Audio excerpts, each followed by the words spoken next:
Colby. Maybe they think I'm a threat because I know all these international people. So I'm just going to call them and tell them what's going on.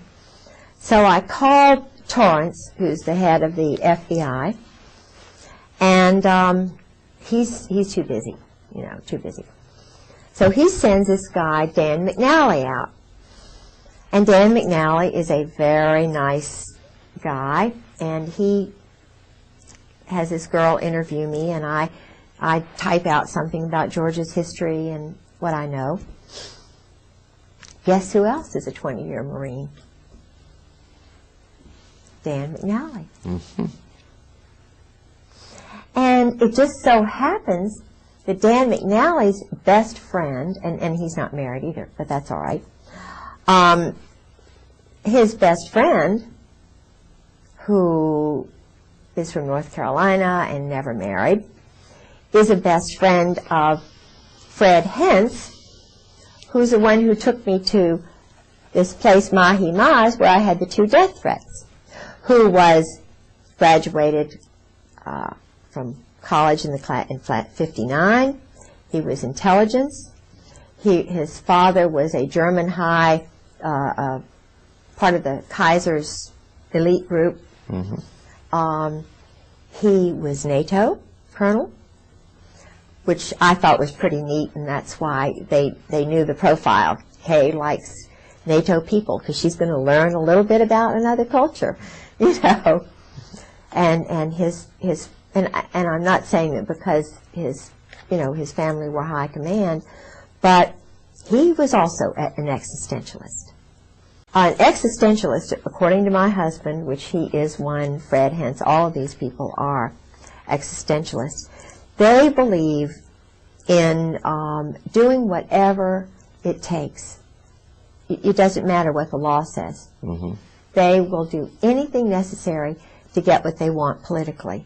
Okay. And economically and whatever. In other words, killing a leader, killing 5 people, killing 20 people, according to George, is a lot better than war. This is the way they rationalize it. You didn't used to kill women and children in war when the British Army, when they were pure kind of, you didn't go out and kill. I think Dresden, they did do some of that, but that was Walt Whitman Rostow and his crowd. And he's a very dangerous man, because Walt Whitman Rostow is a communist. Oh, he was one of the wise men in Kennedy's administration. I think he was probably responsible for the movement that got Kennedy murdered. I believe it was an Israeli group which did it with some of these rogues. Wise men, yeah. Kennedy's wise men were guys like,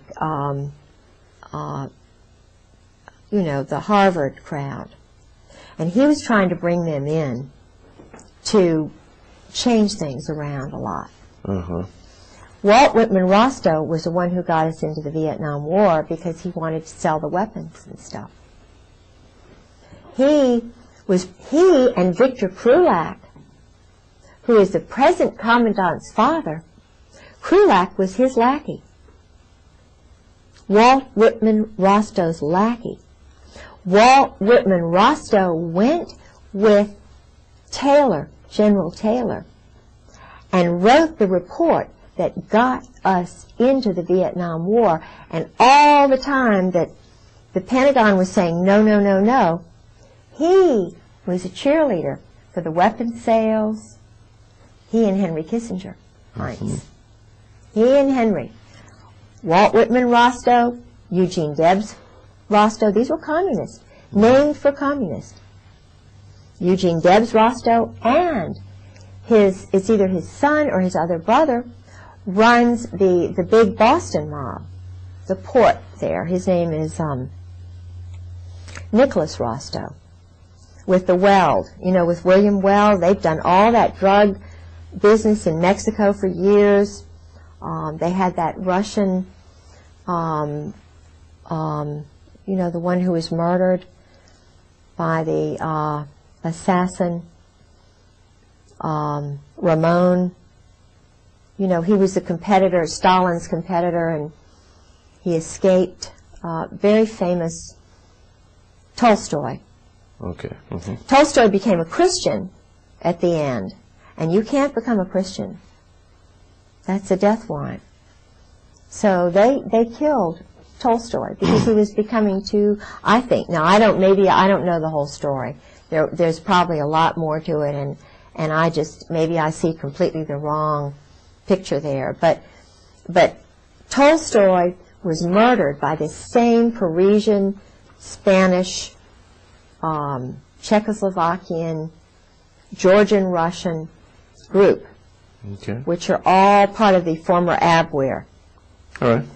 This group, which was run out of Paris, is still being run out of Paris, this revolutionary terrorist group, which is controlling these Marines and Army, Steiner's group. They all operate together. The man who started all of this program during Vietnam used communists who were in the Spanish communist movement. They actually promoted communists in the OSS, which was started by this William, Donovan. Okay. So they were promoting and using communists who were actually wanting to get rid of our form of government as a stepping stone to world domination. So this group now in the Army and in the Marine Corps has communists at the very top who are really, existentialist, which means they don't believe in God, they don't believe in Christ, they live for the moment, they believe in sort of one world which has no religions in it. Right. They're the ones who put Napoleon in power, they're the ones who put Oliver Cromwell in power, they're the ones probably who actually were behind the Roman Empire and maybe the Egyptian Empire. They put puppet people in power, and they actually run it from behind the scenes. Now, Trotsky, as I understand it, was escaped from Russia. He had become a Christian, I understand, and was working with agents in the United States, Israel, and he was considered a threat. So he had to be silenced, killed. There's an excellent book which I have called The Mind of an Assassin, which is about the background of Trotsky's assassin, a young man named Ramon, who was trained, he was Soviet paid, I think he had experience in Spain. They organized it in Paris, I believe. And, of course, up to the present time, there have been assassins operating out of Rome, Milan in particular, Naples, and Paris. And these are all anarchists, all mob-related. They use mob funding. And, of course, drug money to pay for the weapons, which are brand new weapons. The Bosnia Bazaar, this is the reason we had the war in Bosnia. The war in Bosnia is simply a stage to train assassins, to be a market for brand new weapons, to be a marketplace so that the drug money can be used. And the Army runs the whole show. It's totally run by the Army. The CIA is a bogus thing. It's training and doctrine command. It's NATO. It's SHAPE. Supreme Headquarters Allied Powers Europe, started by Eisenhower. It's a totally independent corporation. Its main function is to sell weapons and launder money. It's all being done by Army people who are now joint, because the word joint comes from the group that brought over a lot, and a lot of good people came over, but they came over illegally to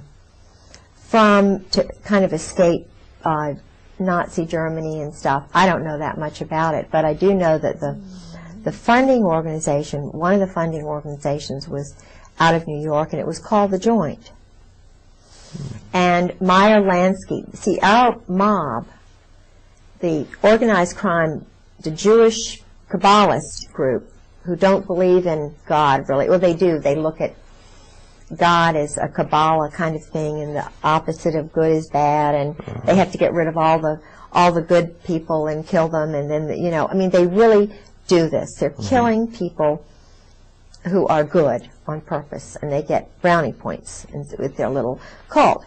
But this funding group in New York, they would pay for passports which were illegal, and in fact, my grandfather was involved with that. That's how I know so much about it, because my grandfather was told to keep silent and not to tell anybody, but of course he told my grandmother, and my grandmother told me, and I've told my children.